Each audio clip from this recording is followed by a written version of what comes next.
السلام علیکم عزیز طلباء، ہم کر رہے تھے حصہ نظم میں میدان کربلا میں گرمی کی شدت۔ اس کا اب ہم کریں گے بند نمبر 3 کی تشریح۔ بند نمبر 3 آپ کے سامنے موجود ہے اسکرین کے اوپر، اس کو دیکھیں اسٹوڈنٹس۔ جھیلوں سے چار پائے نہ اٹھتے تھے تابہ شام، مسکن میں مچھلیوں کے سمندر کا تھا مقام۔ اس کے مشکل الفاظ کے معنی دیکھ لیں، ساتھ کتاب پر نوٹ کرتے جائیں۔ چار پائے چوپائے جانور یعنی چار پاؤں والے،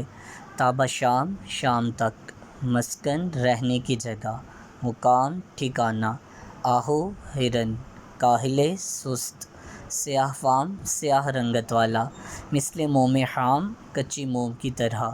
سرہی سرخ رنگت، سبزی سبزہ رنگت یعنی سبز رنگ کا، گیاہ گھاس، چاہ چاہت یا طلب۔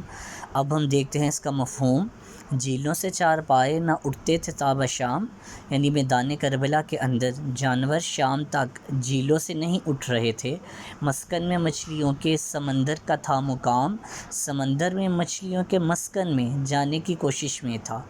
آہو جو کاہلے تھے تو چیتے سیاہ فام، ہرن سست جبکہ چیتوں کے رنگ سیاہ پڑ چکے تھے۔ پتھر پگھل کے رہ گئے تھے مثل موم خام، پتھر بھی پگھل کر کچی موم کی طرح بن چکے تھے۔ سرہی اڑی تھی پھولوں سے سبزی گیاہ سے، پھولوں سے سرخ جبکہ گھاس سے سبز رنگت اڑ چکی تھی۔ پانی کنوؤں میں اترا تھا سائے کی چاہ میں، کنوؤں کے اندر پانی سایہ حاصل کرنے کے لیے زمین میں اتر چکا تھا۔ طلباء، یہ ہم نے نکات جو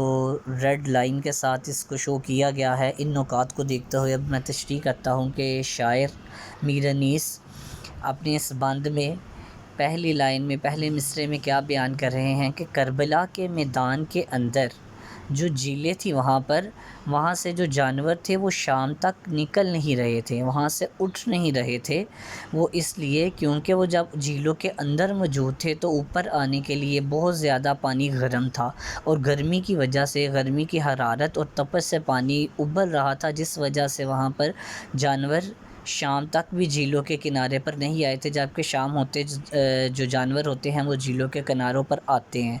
تو وہاں پر موجود نہیں تھے۔ تو سمندر کے اندر یعنی مچھلیوں کا گھر ہوتا ہے سمندر، مسکن یعنی کہ گھر، مچھلیوں کے سمندر کا تھا مقام، سمندر میں بھی مچھلیوں کے مسکن جانے کی کوشش میں تھا، سمندر بھی مچھلیوں کے یعنی جو مچھلیوں کا گھر ہے، نیچے تک جو ان کی سطح وہ جو ٹھنڈی ہوتی ہے، تو سمندر بھی چاہتا تھا کہ میں مچھلیوں کے وہ جو گھر ٹھنڈی سطح ہے، اوپر والی جو سطح تھی اس قدر گرم تھی، تپ چکی تھی، وہ بھی چاہتا تھا کہ میں بھی نیچے ہی مقام میں چلا جاؤں، کہ میری جو نیچے گہرائی ہے اس ٹھنڈے پانی کے مقام تک پہنچ جاؤں۔ ہرن جو وہاں پر موجود تھے وہ اس قدر سست اور نڈال ہو چکے تھے حرارت اور تپش کی وجہ سے کہ چیتے جو وہاں پر موجود تھے وہ کالے رنگ کے دکھائی دینے لگ گئے تھے۔ ایسے لگتا تھا کہ جیسے چیتے اپنا اصل رنگ کھو چکے ہوں اور وہ سیاہ کلر میں نظر آ رہے تھے صرف گرمی کی شدت کی وجہ سے۔ تو وہاں پر جو موجود پتھر تھے اس طرح تھے کہ جیسے ہم پتھر کو ٹچ کریں یا اس کو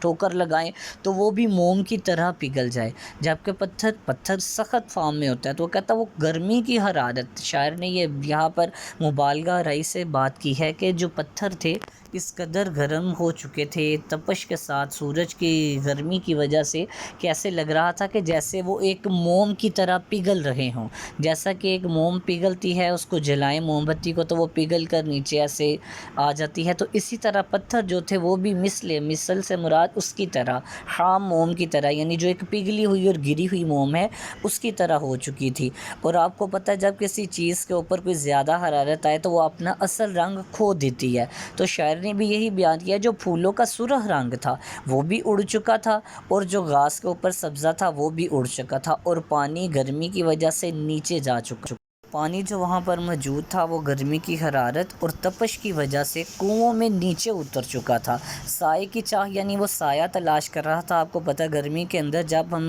گرمی دھوپ تیز ہو تو ہم سایہ دیکھتے ہیں کہ سائے کے نیچے جا کر کھڑے ہوں تاکہ حرارت اور تپش کم ہو جائے، تو جو کنوؤں کے اندر پانی تھا وہ بھی جس حد تک تھا اس سے نیچے اترتا جا رہا تھا، اس کی سطح نیچے جاتی جا رہی تھی، اور وہ پانی نیچے جا رہا تھا سائے کے لیے کہ وہ بھی ایک ٹھنڈی جگہ پر جا سکے۔